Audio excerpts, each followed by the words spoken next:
اے وطن پاک وطن، پاکستان کے 77 سال پورے ہو گئے اور پاکستان اللہ کے حکم سے عزم استحکام کی طرف گامزن ہے۔ پاکستان بننے کا سفر شروع ہوتا ہے دو قومی نظریے سے، جسے سر سید احمد خان پیش کرتے ہیں کہ برصغیر میں دو ایسی قومیں رہتی ہیں جو کہ آپس میں جداگانہ حیثیت ہے، ایک مسلمان اور دوسرے ہندو۔ لہٰذا ان دونوں قوموں میں بہت سی چیزیں مختلف ہیں، لہٰذا ان کے لیے دو علیحدہ مملکت ہونے چاہیے، دو علیحدہ ممالک ہونے چاہیے، ایک مسلمانوں کے لیے اور ایک ہندوؤں کے لیے۔ اس نظریے کو دوبارہ سے پروان چڑھاتے ہیں علامہ محمد اقبال اپنے خطبہ الہ آباد 1930 میں، قوم کے اندر دوبارہ سے آزادی حاصل کرنے کی جستجو کو پیدا کرتے ہیں۔ اس نظریے کو آگے لے کر جاتے ہوئے قائد اعظم محمد علی جناح مسلمانوں کے لیے ایک علیحدہ وطن کی کوشش میں لگ جاتے ہیں اور دن رات کوشش کرنے لگتے ہیں۔ پھر 23 مارچ 1940 کا وہ دن آتا ہے کہ جس دن پاکستان کی قرارداد پیش کی جاتی ہے کہ بر صغیر کے جن علاقوں میں مسلم اکثریت ہے اسے مسلمانوں کا ملک، جی ہاں، یہاں سے پاکستان بننے کی باقاعدہ طور پر آفیشیلی بنیاد ڈالی جاتی ہے اور اس قرارداد کو لاہور کے منٹو پارک میں بھاری اکثریت سے منظور کر لیا جاتا ہے اور قرارداد لاہور کو بہت سے اخبارات، جبکہ یہاں پر قرارداد پاکستان کا نام نہیں دیا گیا تھا، لیکن پنزن بہت سے اس وقت کے ہندو اور دوسرے باہر کے اخبارات اسے قرارداد پاکستان کا نام دیتے، لہٰذا پاکستان کی بنیاد ڈل جاتی۔ 1940 سے لے کر 1947 تک کے صرف 7 سال کے اس عرصے میں قائد اعظم کی شبانہ روز محنت اور تمام تحریک پاکستان کے رہنماؤں کی محنت رنگ لاتی ہے اور ہم 14 اگست 1947 کو دنیا کے نقشے پر پاکستان کو ابھرتے ہوئے دیکھتے ہیں اور پاکستان بننے کا اعلان کچھ اس طریقے سے کیا جاتا ہے۔ 13 اگست 1947 یہ آل انڈیا ریڈیو لاہور ہے، آپ ہمارے اگلے اعلان کا انتظار کیجیے۔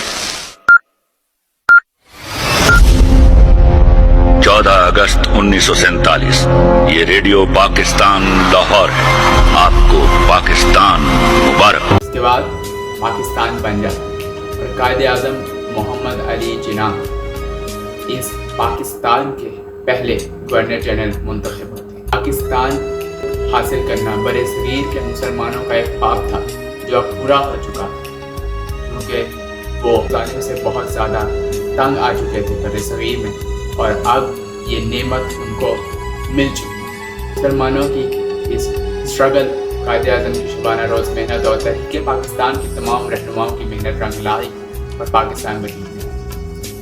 پاکستان کے ابتدائی حالات اس طرح سے بتائے جاتے ہیں کہ اس وقت کے کچھ افسران یہ بتاتے ہیں کہ پاکستان کے دفتروں میں بیٹھنے کے لیے کرسیاں موجود نہیں، پاکستان کے دفتروں میں اسٹیپلر کی پنیں بھی موجود نہیں تھی، لہٰذا جیسے تیسے کر کے کاغذوں کو جوڑا جاتا۔ پھر اس کے بعد ہندوستان نے پاکستان کے ساتھ غیر منصفانہ رویہ اپناتے ہوئے کئی چیزوں میں جو کہ برصغیر کی مشترکہ چیزیں تھیں، جس طرح سے آپ کا سرمایہ، آپ کے ہاتھ، تمام چیزوں میں غیر منصفانہ رویہ اپنایا گیا اور وہاں سے جو سامان ٹرین میں بھر کے آنا ہوتا اور پاکستان کا وہ حصہ ہوتا، وہ چیز پاکستان کو ملتی کہاں تھی؟ جب ٹرین آتی تو ڈبوں میں سے پتھر اور کنکر نکلتے۔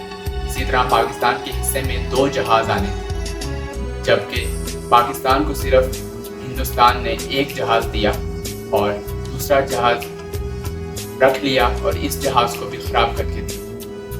اس طرح سے پاکستان کے ابتدائی حالات ہو گئے اور بنائے گئے ہندوستان کی طرف سے، اور یہ کہا گیا کہ بس چند دنوں کی بات ہے یہ پاکستان کہاں چلے، لیکن خدا کا کرنا ایسا ہوا، پاکستان چلتا گیا، پاکستان ترقی کرتا گیا اور آج الحمدللہ پاکستان کے 70 سال پورے ہو چکے ہیں۔ جب پاکستان بنا تو لوگوں نے بہت سی قربانیاں دی، اپنے مال کی، اپنے جانوں کی، اور پاکستان تشریف ہے صرف آج کی ہماری نسل کے لیے اور آنے والی نسلوں کے لیے، تاکہ آزادی کے ساتھ مسلمان اپنے ملک پاکستان میں رہ سکیں۔ اور قائد اعظم نے پاکستان بننے کے بعد جو خطاب کیا اس کے اندر کچھ یوں آپ آزاد ہیں، آزاد رہیں۔ آپ لوگ اس ملک پاکستان میں اپنی اپنی عبادت گاہوں، مسجدوں یا مندروں میں جانے کے لیے۔ آپ کا مذہب کیا ہے، ذات کیا ہے، قوم کیا ہے، اس کا حکومت کے معاملات سے کوئی تعلق نہیں۔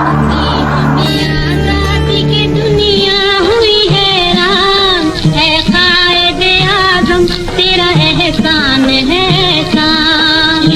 لہذا بہت سی قربانیوں کے بعد پاکستان کو حاصل کیا گیا اور اس آزادی کی نعمت کو حاصل کیا گیا، جو کہ ہمارے اوپر اللہ کا بہت بڑا احسان تھا کہ ہمیں پاکستان جیسا آزاد ملک ملا، جہاں پر ہم اسلام کو فالو کرتے ہوئے اپنی زندگیاں آزادی کے ساتھ گزار سکتے ہیں، اور یہ ہمارے لیے بہت بڑی نعمت ہے۔ آج ہمیں اس نعمت کی شاید اس طرح سے قدر نہیں جس طرح سے ہونی چاہیے، تو ہمیں یہ چاہیے کہ ہم آزادی کی اس نعمت، پاکستان کی اس نعمت کی قدر کریں اور اپنے ملک کے لیے، ملک کی ترقی کے لیے دن رات محنت کریں اور اپنی تمام تر صلاحیتوں کو پازیٹیولی استعمال کرتے ہوئے اپنے ملک کا پرچم اونچا لے کر جائیں اور پاکستان کا نام روشن کریں۔ آج ہمارا ملک ایک ایٹمی طاقت ہے اور تمام مسلم ممالکوں میں ہم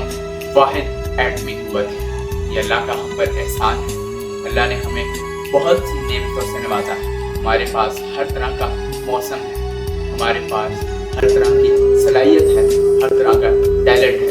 بس ہمیں اپنی صلاحیتوں کو بروئے کار لاتے ہوئے اپنے ملک کے لیے بہتر سے بہتر، بیسٹ سے بیسٹ کرنا ہے اور اپنا بیسٹ دیتے ہوئے اپنے ملک کا نام روشن کرنا ہے۔ پاکستان کے لیے بہت سے حالات تنگ کرنے کی کوشش کی گئی دشمنوں کی طرف سے ان تمام 77 سال میں اور ابتدائی سالوں میں، لیکن الحمدللہ پاکستان اللہ کے حکم سے مستحکم ہے، تھا اور رہے گا، اور آج پاکستان نے اپنے 70 سال پورے کر لیے۔ میری دعا ہے کہ ہمارا ملک تا قیامت سلامتی اور امن کا گہوارہ رہے اور قائم رہے، اور ہم اپنے ملک کے لیے اپنی تمام تر صلاحیتوں کو استعمال کرتے ہوئے اپنے ملک کا نام روشن کرتے رہیں۔ پاکستان کے 70 سال بہت مبارک ہو۔ جشن آزادی مبارک۔ پاکستان زندہ باد۔